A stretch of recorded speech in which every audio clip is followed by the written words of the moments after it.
जी नमस्ते। मैं हूं गौरंग पंडा। पंडा एस्ट्रोलॉजी में आप लोगों का स्वागत करता हूं।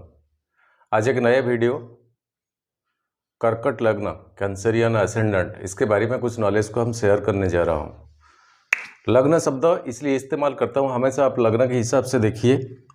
यही है कर्कट साइन। यहाँ पर अगर चंद्रमा होगा तब तो आपका राशि कर्कट राशि कहलाएगा, मगर यहाँ पर अगर एक लिखा होगा तब तो आपका कर्कट लग्न कहलाएगा। उसी हिसाब से वीडियो को देखिएगा, अन्यथा आप स्किप कर सकते हैं। कर्कट लग्न, चंद्रमा है इस हाउस का लॉर्ड, और ये चंद्रमा 2.5 दिन में हर राशि को ट्रांजिट करता है। सबसे क्विकनेस स्पीड प्लैनेट होता है हमारा चंद्रमा। हर 2.5 दिन में एक राशि 30 डिग्री एंगल को कवरेज करता है। सभी प्लैनेट को बुध को 88 दिन दिया गया है, बृहस्पति को 12 महीने दिया गया है, राहु को 1.5 साल दिया गया है, शनि को 2.5 साल दिया गया है, इस तरह का। मगर चंद्रमा को एक राशि चेंज करने के लिए 2.5 दिन का टाइम दिया गया है। चंद्रमा को इतने टाइम में क्या कुछ हो जाता है, इतना टाइम में क्या कुछ हो जाता है। अर्थक्वेक से शुरू करके आपका वार तक, युद्ध तक, कहीं कहीं एयर फाइटिंग से लैंड फाइटिंग तक, इसी 2.5 दिन में। ज़्यादा दिन मिल जाता चंद्रमा को तो कैसे क्या हो जाता उसका कोई अंदाजा भी नहीं है। तो आपका लग्न चंद्रमा है। चंद्रमा एक वाटर साइन का कारक है। वाटर को हम किसी भी फॉर्म में जैसे रखें तो उसी फॉर्म में कन्वर्ट हो जाएगा। किसी भी पात्र में अगर इसको रखें तो उसी पात्र में वो फैल ही जाएगा। चाहे इसका वाटर कंटेनिंग में रखें, चाहे उसको वेपर कंटेनिंग में रखें, चाहे उसको लिक्विड कंटेनिंग में रखें, किसी भी फॉर्म में इसको रखें, वो अपने आप खुद पे खुद एडजस्टमेंट हो जाता है।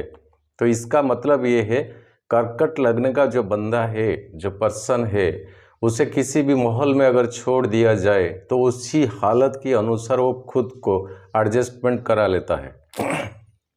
यही खूबी है कर्कट लग्न में। वो किसी भी माहौल में खुद को मैनेजमेंट कर ही लेता है, चाहे कहीं पर भी छोड़ दिया जाए वो पर्सन को। इनके लिए ये जो 10th हाउस होता है मंगल देव, और 5th हाउस होता है मंगल देव, इनके लिए योग कारक प्लैनेट बनता है मंगल देव। किसके लिए मंगल क्या कुछ हो सकता, क्या कुछ कर सकता, मगर कर्कट लगने के लिए मंगल देव योग कारक प्लैनेट है, जो एग्रेसिवनेस प्लैनेट है, जो एक सोल्जर है, एक सैनिक है, जो फाइट करने में हमेशा एग्रेसिव है। उनमें कावर्डनेस नहीं होता है जो मंगल में, वो हमेशा एग्रेसिव है। वार के लिए हो, झगड़ा के लिए हो, फाइट के लिए हो, अपना खुद का बात को पक्का करने के लिए हो, सोसाइटी में अपना स्टेबिलिटी को मेंटेन करने के लिए हो, अपना बात को जाहिर करने के लिए हो। कॉम्प्रोमाइज़ का वर्ड उनमें नहीं है मंगल देव में। वो कॉम्प्रोमाइज़ करते ही नहीं कभी, हमेशा अपना पक्ष वो रखते हैं, चाहे कुछ भी हो जाए, चाहे कुछ भी हो जाए। आज का दुनिया में 3 पावरफुल चीज़ें मिलता है, समझने को कोशिश कीजिए। एक महालक्ष्मी, एक महाकाली और एक महासरस्वती। तीनों में जो गुण बनता है, महालक्ष्मी पैसों तो देता है, मान लीजिए कोई कितना भी अमीर पर्सन हो, इनमें अगर महासरस्वती नहीं है, जो कि विजडम होता है, जो इंटेलेक्चुअल होता है, तो पैसा किसी काम का नहीं है। अगर इनमें बहुत पांडित्य है, विजडम है, सब कुछ है, वो अपने आप को एक्सप्रेस कर सकता, मगर इसके पास पैसा नहीं है, महालक्ष्मी नहीं है, तो कुछ होने से भी उसका कुछ फायदा नहीं है, कुछ मायना नहीं रखता है। ये दोनों में से पैसा ज़्यादा हो जाए, महाकाली जो होता है ताकत, जो एग्रेसिव होता है, आज का डेट में, इसी माहौल में, इसी कलयुग में, इसी 2021 में, जिनके पास वो महाकाली का गुणवत्ता है, ये दुनिया उसी का होता है।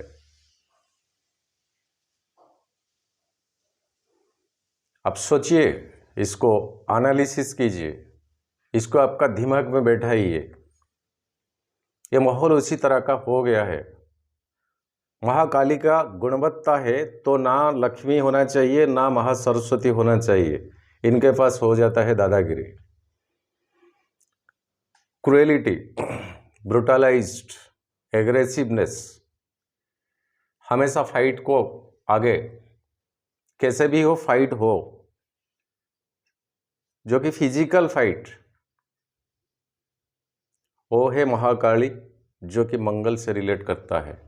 बात में बात की बात होता है, पुलिस केस उसका कुछ फायदा नहीं है आजकल का ज़माने में, कुछ काम में नहीं आता है वो, बाद में पुलिस लोग आते हैं,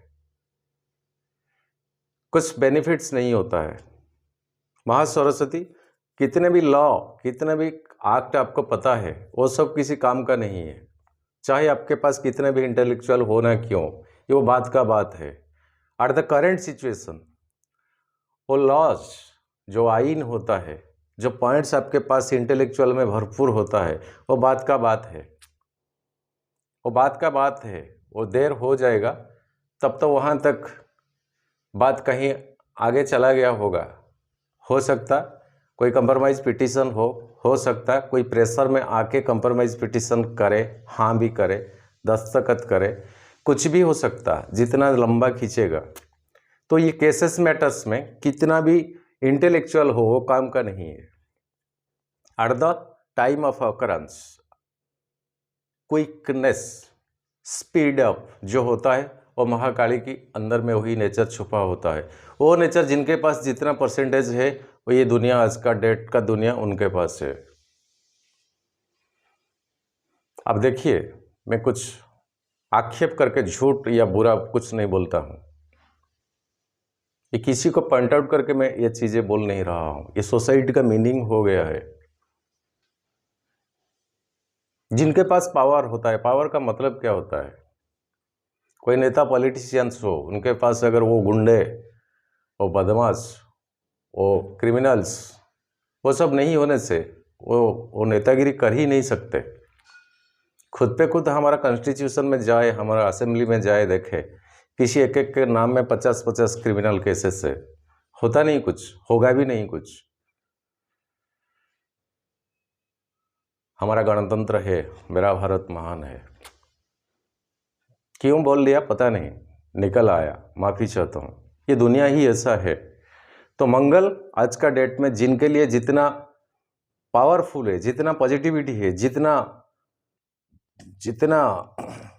मिला है बल, वो बंदा आज का डेट में उतना आगे है। पैसा होने से कुछ नहीं हो सकता, कोई चोर डाकू, बस जिनके पास होता है वो महाकाली का नेचर, वही तो होता है ना। गुंडा, बदमाश, चोर, चपेटा, डाकू, पॉकेटमार वगैरह वगैरह, वो सब होते हैं वही महाकाली का रेंज का, कुछ बेनिफिट नहीं है। इंटेलेक्चुअल कुछ पूछता नहीं हो, बात का बात है। बात में कोई पॉइंट आउट करे, इसी पॉइंट पे आधार करके, हाँ वो हार सकता, वो माफ़ी मांग सकता, मगर उसमें बेनिफिटेड नहीं है, क्योंकि उस टाइम उसने किए होंगे। महाकाली द सुप्रीम पावर आज का डेट में, इसी 2021 में, इसी दुनिया में, चाहे ऑल ओवर कंट्री का पॉलिटिकल लीडर्स को देखे, प्राइम मिनिस्टर को देखे, प्रेसिडेंट्स को देखे, जिनके पास जितना ताकत बनता है ना, वो उसका प्रायोरिटी ज़्यादा बनता है। ताकत नहीं होने से कोई पूछता नहीं है, कोई पूछता, चाहे टेक्नोलॉजी कितना भी हो, कितना आपका जीडीपी बढ़ गया, कितना अमीर हो गया, कुछ ना कुछ क्या भी हो, कोई प्रॉब्लम, कोई फर्क नहीं पड़ता है। फर्क इसी में पड़ता है कि अंदर में जो जहरीला वो कितना तक होता है, उतना ग्रेविटी कितना होता है, तभी तो वो शान से जीता है। यही है दुनिया का रीत आज का।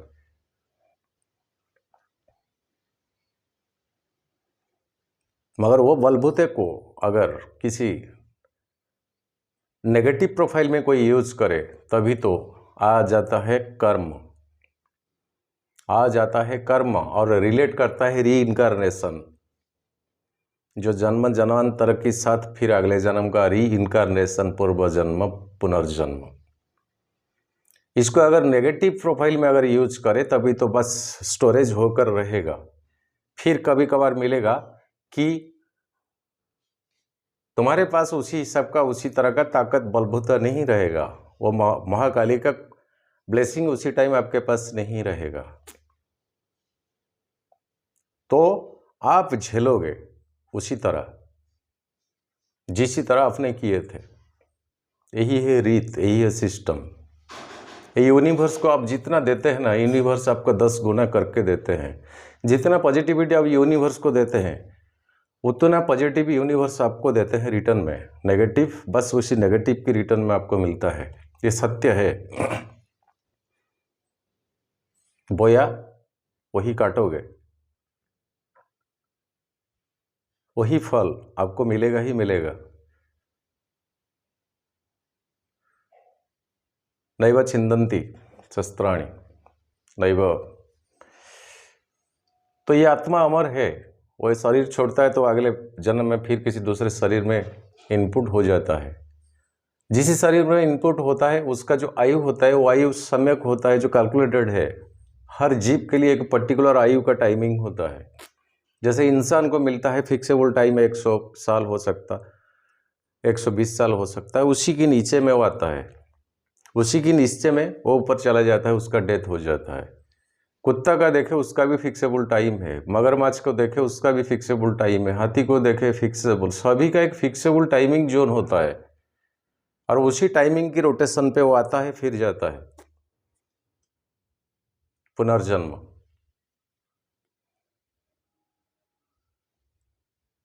हो सके हमेशा आपका कर्मों को देखे, क्योंकि कर्कट लग्न का 7th हाउस का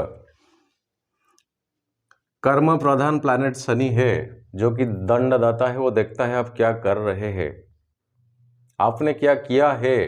वो है पहले से, कई जन्मों से हमको देख ही रहा है, किस किस जन्म में हमने क्या क्या किया है। सभी के हिसाब उनके डायरी में लिखा रहा है, बस उसी हिसाब से वो देते हैं। पनिशमेंट इंसान इसी जन्म में लेता क्यों है? एक अपने आप को एक क्वेश्चन पूछे कि मुझे क्यों ये सब मिलता है, उन्हें क्यों नहीं मिलता है।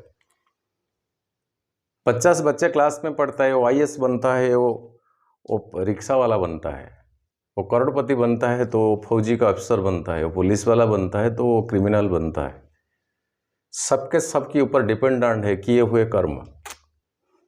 5 अंगूठी समान नहीं जाता है, तो क्लास में 50 बच्चा कभी समान नहीं जाएंगे। सभी का डिपेंडेंट है किए हुए कर्म, और आगे डिपेंडेंट रहेगा अभी का जो रनिंग कर्म। होता क्या है, कभी कभार इंसान कुछ पुण्य भी कर लेता है, अनजाने में भी हो सकता है ऐसा, जानबूझ के भी पुण्य करता नहीं, इस तरह का भी नौबत आता है कभी कभार। तो उसका भी फल इंसान को तो मिलता ही है, तो उसी का जो टाइमिंग उसे भी भुगतना पड़ता है वो पुण्य का फल।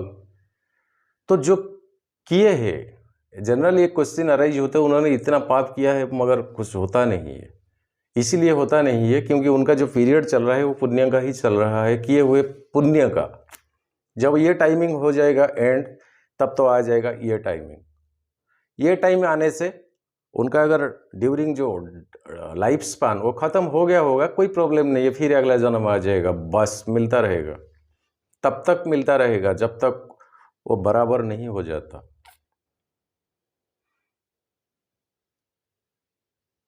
बराबर नहीं हो जाता। पिछले जन्म में कितने शादी को टूटे दिए हैं हमने, मान लीजिए, कितना लड़की का प्रपोजल को हमने क्रॉस मार्क दे दिए है, नहीं नहीं वो अच्छा नहीं है, यहाँ पर आप क्यों जाए। आप मान लीजिए गांव का मुखिया है, मेरी तरफ से मैं बता रहा हूँ, इसी जन्म में मैं यही काम कर रहा हूँ। कोई बंदा आता है तो कि महाराज हम जा रहे हैं, ये एड्रेस वगैरह वगैरह, वो बंदा के घर, उनके घर में एक लड़की है, कोई शादी का रिश्ता लेकर आए। अरे यार वो क्या, वो ठीक नहीं है, वहाँ पर क्या करोगे। अगर कितने ब्रुटलाइज्ड काम किए हैं, क्रूएलिटी का काम किए हैं, इस तरह का उस तरह का कुछ ना कुछ काम किए हैं, इस जन्म में वही शादी को रिलेट करके हमें तो पनिशमेंट मिलेगा ही मिलेगा। है एक हॉरोस्कोप मेरे पास आया था, वो फीमेल 3 बंदे मेल बंदे को साथ लेकर उनका हस्बैंड को मार ही दिया था। स्वामी परमेश्वर उनको मार ही दिया था, death. At the time of occurrence. क्यों? तो पिछले जन्म में वो जो पतिदेव था ना, पता नहीं वो कितने क्रूएलिटी का काम किए होंगे, किसी जन्म में इसके साथ किए होंगे शायद। ये सब रखा हुआ है, भुगतना पड़ेगा ही पड़ेगा।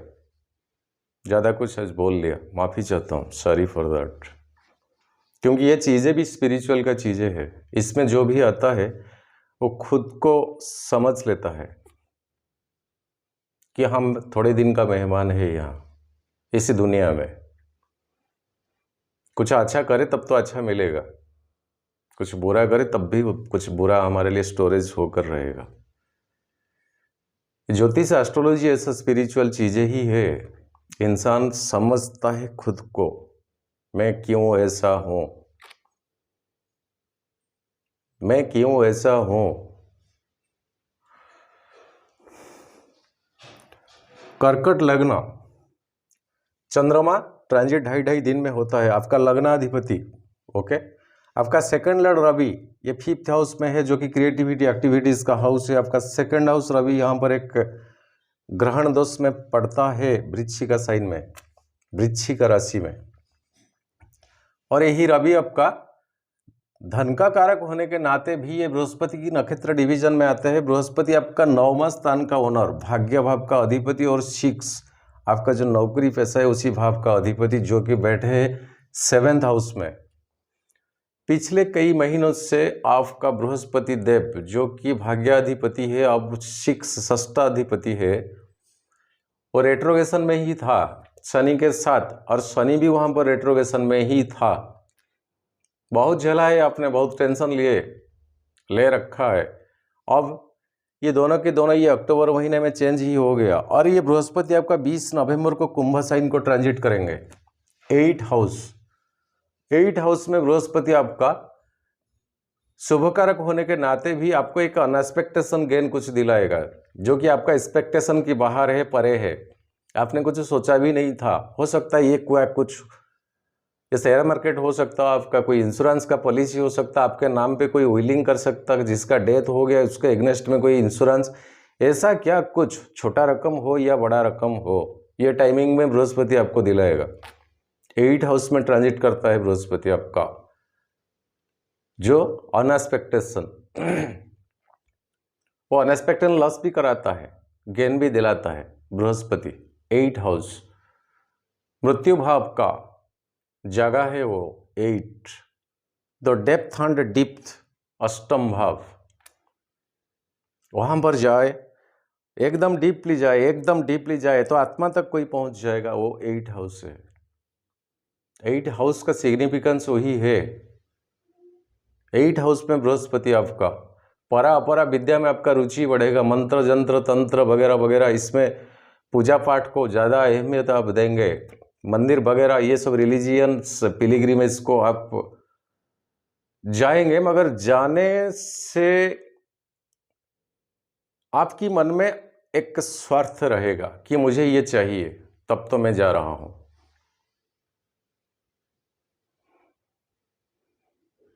आप समझ लीजिए मैं क्या एग्जैक्टली बोलना चाहता हूं। यही बृहस्पति आपको कुंभ साइन में जब चले जाएंगे, 9वां हाउस का लॉर्ड आपका 8th हाउस में पोजिटेड हो जाएगा, और शनि वैसे की वैसे रहेंगे इसी हाउस में 7th हाउस में। लग्न से आपका 7वां, शनि आपका लग्न को देखता है, कर्कट लग्न। शनि एक वो physical desires, physical satisfaction, physical gains, इंद्रिय का सुख वो कारक नहीं है।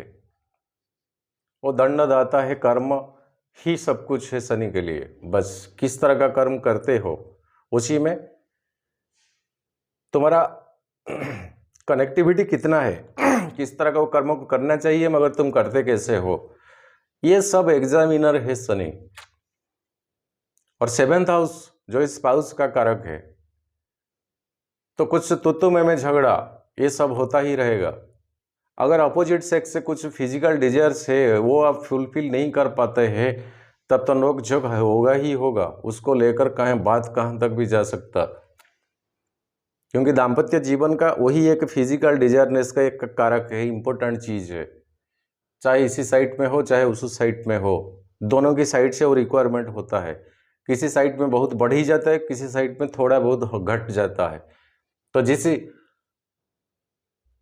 पर्सन का कर्कट लग्न है तो उनका जो अपोजिट मान लीजिए उनका बढ़ ही जाता है, कुछ ग्रो अप ज़्यादा हो जाता है, ग्रेटर देन कंपैरेटिवली ये, तब वहाँ पर कुछ डिस्प्यूट क्रिएट होगा ही होगा। वो डिजायर्स को फुलफिलमेंट करने के लिए रास्ता भी बहुत कुछ है, वो रास्ता शायद सही नहीं लग सकता इनको। हैंडल विथ केयर, क्योंकि स्पाउस का भाव शनि वो अच्छा नहीं, वो उसी तरह का रिजल्ट को अहमियत नहीं देते हैं। ए hi hello physical desires, physical connectivity, sexual urge, self satisfaction, ये सब का कारक नहीं है शनि। वो 7th हाउस में आपका बैठे हैं और ये शनि आपका चंद्रमा की नक्षत्र डिवीजन में आते हैं, जो चंद्रमा की आपका लग्नाधिपति है। मानसिक संतुलन आपका ठीक नहीं रहेगा, कुछ ना कुछ अलग सा सोच आपको बादल की तरह मंडरा के रहेगा, जिसमें आप निकल के आप बाहर आ नहीं सकते तब तक जब तक शनि इसी 7th हाउस में है। फिर शनि चले जाएंगे, आपका 8 है उसको, और फरवरी मार्च शायद याद नहीं आता है। शनि फिर जब चले जाएंगे 8 है उसको, वो दीर्घायु बना देगा। दीर्घायु का मतलब क्या होता है? लोचा कोचा चमड़ा, आंखों को दिखता नहीं है, हड्डी में ताकत नहीं है, खुद उठ नहीं पाता है, खुद का काम कर नहीं पाता है, वो डिपेंडेंट है, कोई सहारा हो तब तो उठ पाता है, मगर जीता है किसके लिए जीता है? वो हर रोज यही तमन्ना है इसका कि प्रभु ईश्वर मुझे इस संसार में और रहना नहीं चाहिए। मगर शनि का काम तो वो दीर्घायु बना देता है, तो तुम दीर्घायु बन के रहोगे। तो इसी दीर्घायु में मतलब ही क्या होता है? मतलब यही होता है कि सारे के सारे जो फिजिकल पनिशमेंट आपको मिलता है ना, आप भुगत रहेंगे। सोचिए, शनि आपको दीर्घायु बना देता है, मगर दीर्घायु का मतलब क्या होता है? आपके सामने जो आपसे बहुत ज़्यादा जूनियर से कलीग है, छोटे हैं, उनका आपके सामने मृत्यु हो जाएगा, मृत्यु हो जा रहा है, आप देखते रहते हैं। वो जीवन में क्या सुख है शनि दीर्घायु बना देने से? हर चीज़ को, हर पहलू को समझने को कोशिश कीजिए। इसमें खुशी हो जाने का कोई बात नहीं कि इंसान को शनिदेव ने दीर्घायु बना दिया। इंसान को तब तक रखा गया कम से कम वो सब कुछ देखे, दुनिया क्या है, कैसे चलता है। कच्चे उम्र में किसी का डेथ हो जाता है, वो देखे, वो महसूस करे किस तरह का फीलिंग आता है। वही है दीर्घायु का मतलब। शनि दंडदाता है, किए हुए कर्मों को एकदम तौलता है। किस तरह का पनिशमेंट आपको, किस तरह का पनिशमेंट, बहुत सारे तरह का, वहाँ पर कोई एक्ट नहीं है शनि के पास कि ये पनिशमेंट के लिए ये एक्ट, नहीं नहीं नहीं नहीं नहीं नहीं। वहाँ पर कोई जज मजिस्ट्रेट नहीं, कोई वकील नहीं, कोई पुलिस वाला नहीं होता है, कोई नहीं है आपके लिए विटनेस देने वाला, बस आप खुद और शनिदेव खुद। कोई नहीं होगा उस टाइम, ना आपका पैसा, ना आपका इंटेलेक्चुअल महालक्ष्मी, या आपका महासरस्वती, ना आपका महाकाली। उस टाइम कोई नहीं आने वाला है। सारे ताकत होते हुए भी आप कमजोर बन जाएंगे। इतना ताकत बस एक साइड पैरालिसिस करा देंगे बस शनि जी। वो ब्लड सर्कुलेशनरी का कारक है, नर्वसनेस सिस्टम का कारक है शनि। कितना ताकत है, क्या कर सकते तुम? किसी को कमजोर समझ के एक थप्पड़ लगा सकते तो कोई बात नहीं, मार सकते तो मारो। कितने मंजूर है, शनिदेव मंजूर ही छोड़ दिए है, करो कितना क्या करते हो, एक्सप्लोर कितना करते हो सामने वाले को, कोई प्रॉब्लम नहीं, आप करते रहो, हिसाब वहां पर होता रहता है। एक ही साइड सिंपल सा चीज है, बस पैरालाइज हो जाएगा, गया काम से।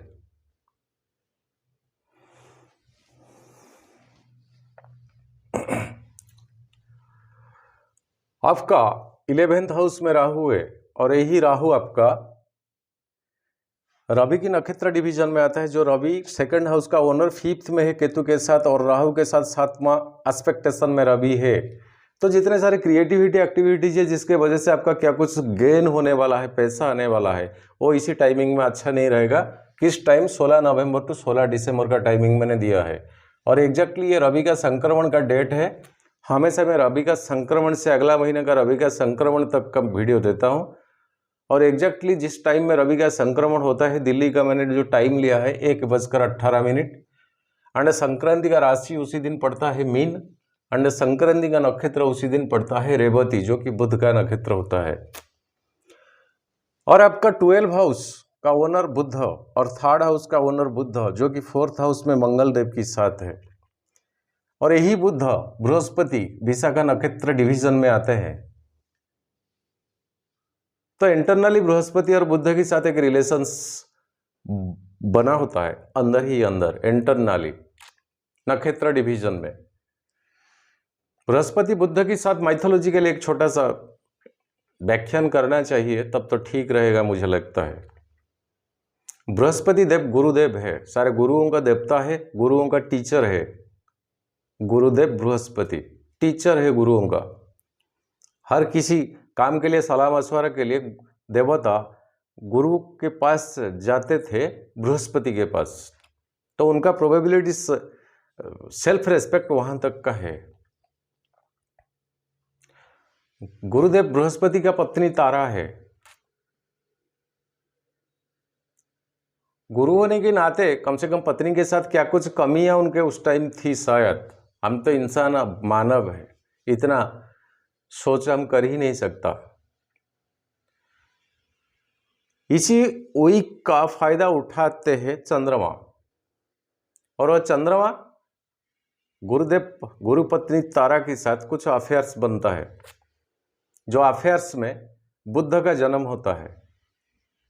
बुध को सोशल रिकॉग्नाइजेशन ना बृहस्पति ने दिया बेटा कहे के, ना चंद्रमा से रिकॉग्नाइजेशन सोशली मिला। तो इस हालत में बुध रह गए जो कि एक टॉर्चर, इंसल्टेशन, इंसल्ट की जीवन। उनका सोच कम से कम तो यही था कि मेरा कसूर क्या है, मैंने क्या किसी का बिगाड़ा था। इधर ये संसार को तो मैं आया मगर किसके वजह से तो आए हो गए ना। बजे वाला तो हाँ नहीं करता है, मुझे सोशल रिकमेंडेशन मिलता नहीं है, तो ये दोनों के साथ बुध का बनता नहीं है, पड़ता नहीं है। और वही बुध की नक्षत्र डिवीजन में बृहस्पति है, सॉरी चंद्रमा बुध की नक्षत्र डिवीजन में है जो कि आपका लग्नाधिपति है। और बुध आपका 4th हाउस में वो जाने वाले हैं। बुध आपका 21 नवंबर को वृश्चिक को चले जाएंगे, कम से कम 5th हाउस को। 5th हाउस आपका क्रिएटिविटी एक्टिविटीज के, जिसमें कि आपका इंटेलेक्चुअल लगाने से आपका क्या कुछ फायदामंद हो सकता है। 5th हाउस क्रिएटिविटी एक्टिविटीज है वो जो 5th हाउस होता है। बुध यहां से यहां चले जाएंगे, बुध यहां से यहां चले जाएंगे 21 नवंबर को वृश्चिक साइन को। तो 11th हाउस आपका क्या कुछ गेन दिला सकता है। जो सट्टा जुआ शेयर मार्केट ऐसा भी हो सकता है। अगर क्रिप्टो करेंसी में आपका क्या कुछ पकड़ है तो उसको अहमियत ज़्यादा बढ़ाए, क्या कुछ गेन दिला सकता राहु। इस तरह का गेन मतलब जिसको आप छू नहीं सकते, दिखता है, अमाउंट दिखता है आपका शेयर मार्केट में कितना शेयर बढ़ा है, बस स्क्रीन में आप देख सकते हैं। क्रिप्टो करेंसी में कितना बढ़ा है वो देख सकते हैं आप। इसमें राहु का बहुत रोल आता है। 11th हाउस का राहु जरा सोच समझ के कीजिएगा। अगर आपका महादशा बेटर पोजीशन में है और महादशा के साथ आपका अंतरदशा बेटर पोजीशन में है और 11th हाउस आपका जो होता है, 11th हाउस में अगर अष्टक वर्ग में ज़्यादा बिंदु मिले हैं और यही 11th हाउस जो शुक्र आपका कहाँ पर बैठे है, कोई पाप ग्रह से दृष्टि ना होकर, तब तो आप बिंदास। तो ये है प्लानिटरी पोजीशंस।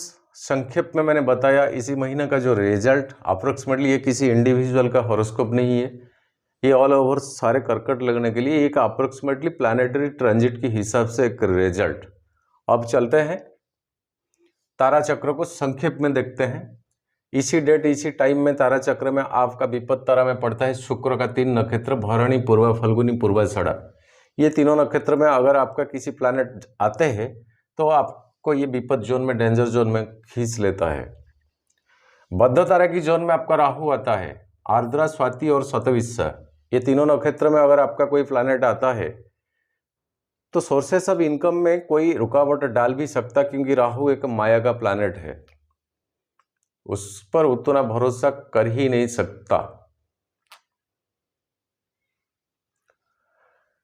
तो बेसिकली ये तारा चक्र में बद्ध तारा को देखा जाता है, विपद तारा को देखा जाता है।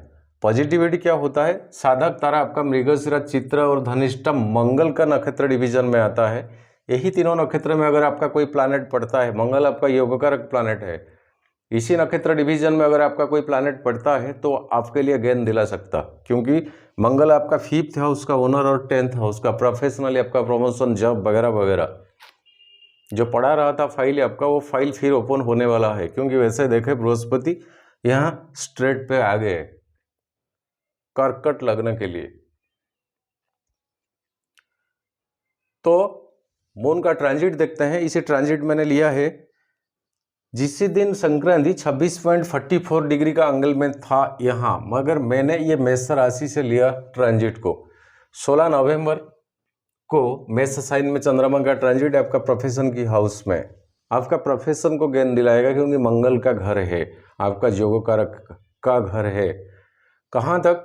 16 से 19 तक, 16, 17, 18, 19। वृषभ राशि को जब चंद्रमा जाएंगे 11th हाउस में राहु है, फिर भी यहाँ पर ग्रहण दोष लग ही जाएगा, फिर भी मानसिक शांति ठीक नहीं आएगा, मगर कहीं से ना कहीं गेन दिलाएगा। और ये 12 हाउस आपका एक्सपेंडिचर का घर है, जो मिथुन साइन है। 21 नवंबर 21, 22, 23 मिथुन में रहेगा, ठीक नहीं है एक्सपेंडिचर।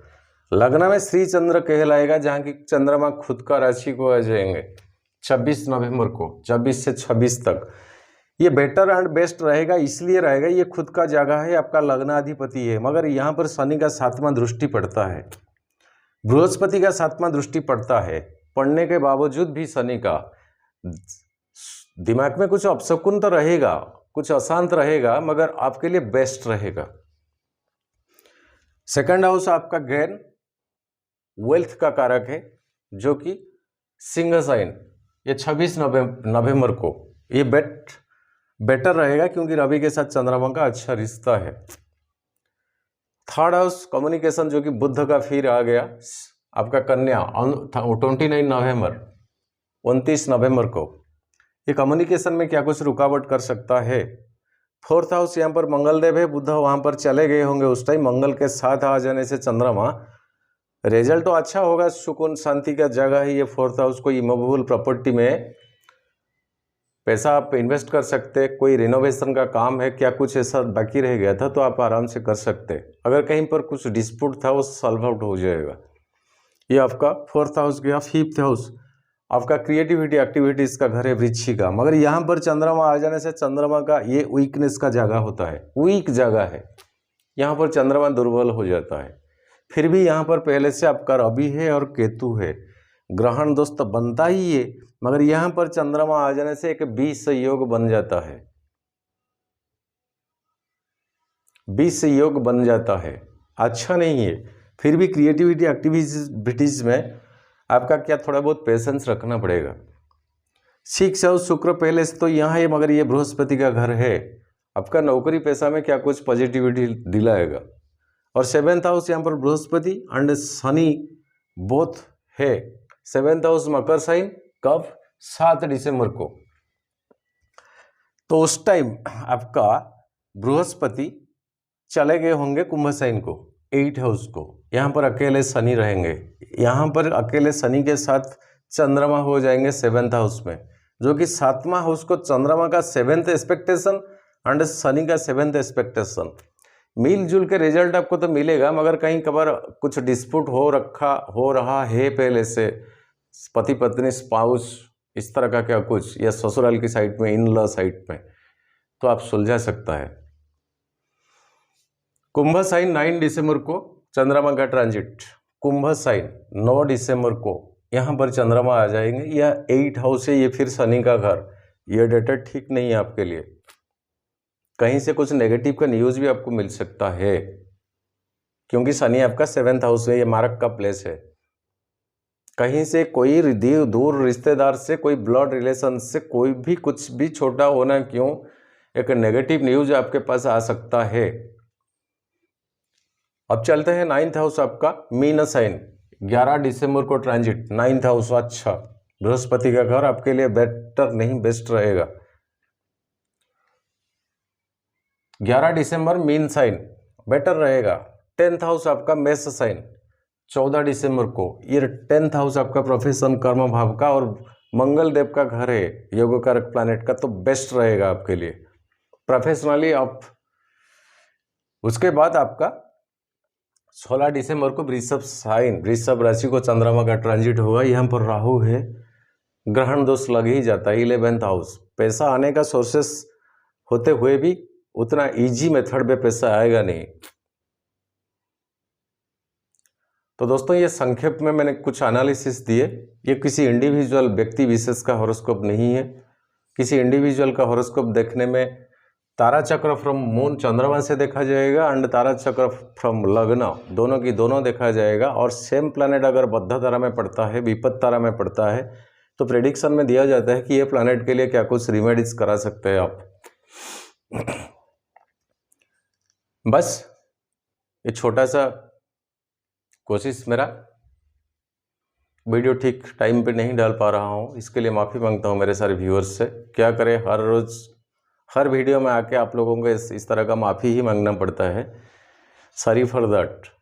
आज के लिए इतना, फिर मुलाकात होगा अगले वीडियो में। विदाई दीजिए गौरंग पंडा को। नमस्ते, जय जगन्नाथ।